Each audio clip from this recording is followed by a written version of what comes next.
નમસ્કાર મિત્રો, જય હિન્દ, જય ભારત. ફરી એકવાર આપ સર્વ વિદ્યાર્થી મિત્રોનું હાર્દિક સ્વાગત છે. મિત્રો, આજે આપણે જોઈશું તાજેતરમાં ચર્ચામાં રહેલા ઉપરાષ્ટ્રપતિ પદ વિશેના કેટલાક મહત્વપૂર્ણ પ્રશ્નો કે જે આવનાર રેવન્યુ તલાટી, કૃષિ યુનિવર્સિટી, કોઈપણ પરીક્ષા માટે તમને ખૂબ ઉપયોગી થઈ રહેશે. તો શરૂઆત કરીએ મિત્રો આજનો પ્રથમ પ્રશ્ન. આજનો પ્રથમ પ્રશ્ન છે તમારી સ્ક્રીન પર. તાજેતરમાં ઉપરાષ્ટ્રપતિ જગદીશ ધનખડે બંધારણના કયા આર્ટિકલ મુજબ પદ પરથી રાજીનામું આપ્યું? એ માટેના ઓપ્શન આપેલા છે. એ 67C, article 67B, C article 67A અને ડી આર્ટિકલ 67. મિત્રો, આ પ્રશ્નનો રાઈટ આન્સર રહેશે ઓપ્શન સી, આર્ટિકલ 67A. માટે રાઈટ આન્સર ઓપ્શન સી. બીજા નંબરનો પ્રશ્ન છે તમારી સ્ક્રીન પર. ઉપરાષ્ટ્રપતિ પોતાના પદ પરનું રાજીનામું કોને આપે છે? એ માટેના ઓપ્શન આપેલા છે. એ એટર્ની જનરલ, બી મુખ્ય ન્યાયાધીશ, સી રાષ્ટ્રપતિ અને ડી વડાપ્રધાન. મિત્રો, આ પ્રશ્નનો રાઈટ આન્સર રહેશે ઓપ્શન સી, રાષ્ટ્રપતિને પોતાનું રાજીનામું આપે છે. માટે રાઈટ આન્સર ઓપ્શન સી. ત્રીજા નંબરનો પ્રશ્ન છે ભારતના બંધારણમાં ઉપરાષ્ટ્રપતિનું પદ કયા આર્ટિકલમાં છે? એ માટેના ઓપ્શન આપેલા છે.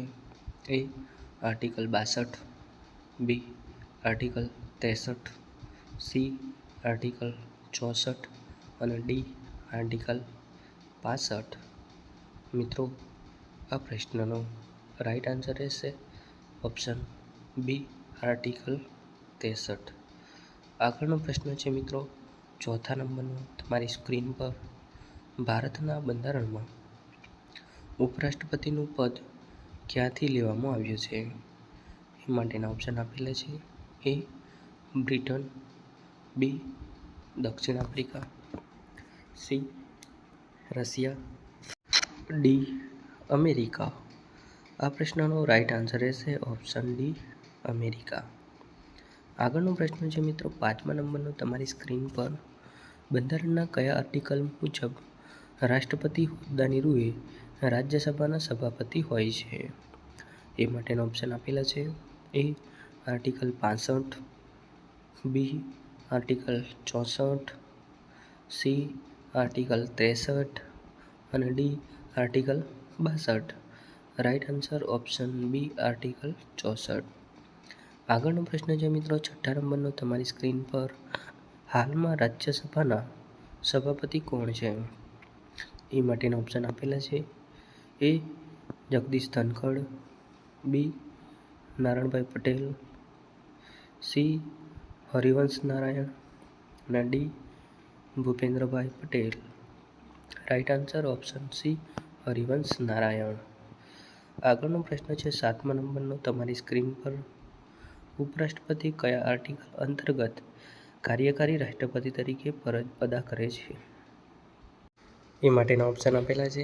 A article 68, B article 67, C article 66, D article 65. Right answer option D, article 65. આઠમા નંબરનો પ્રશ્ન છે તમારી સ્ક્રીન પર. ઉપરાષ્ટ્રપતિના પદ માટેની લાયકાત શું હોય છે? એ માટેના ઓપ્શન આપેલા છે. એ ભારતના નાગરિક હોવા જોઈએ, બી 35 વર્ષની ઉંમર હોવી જોઈએ, સી રાજ્યસભાના સભ્ય બનવાની લાયકાત હોવી જોઈએ અને ડી આપેલા તમામ. સાચો જવાબ રહેશે ઓપ્શન ડી, આપેલા તમામ. આગળનો પ્રશ્ન છે નવમા નંબરનો તમારી સ્ક્રીન પર. ઉપરાષ્ટ્રપતિના પદ માટેની શરતો શું હોય છે? એ માટેના ઓપ્શન આપેલા છે.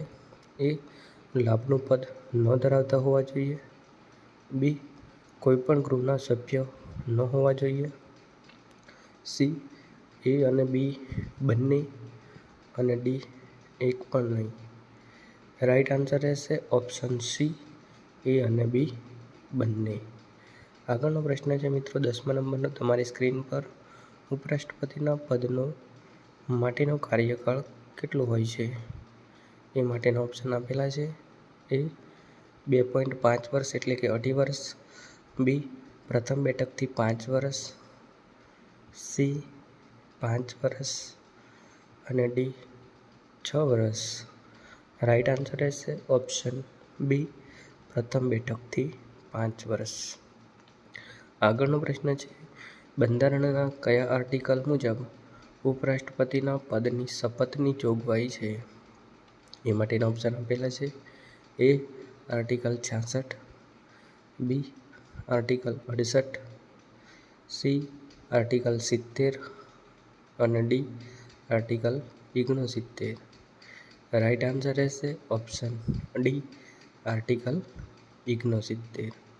આગળનો પ્રશ્ન છે 12મા નંબરનો તમારી સ્ક્રીન પર, ઉપરાષ્ટ્રપતિને દૂર કરવાનો પ્રસ્તાવ પ્રથમ કયા ગૃહમાં રજૂ કરવામાં આવે છે?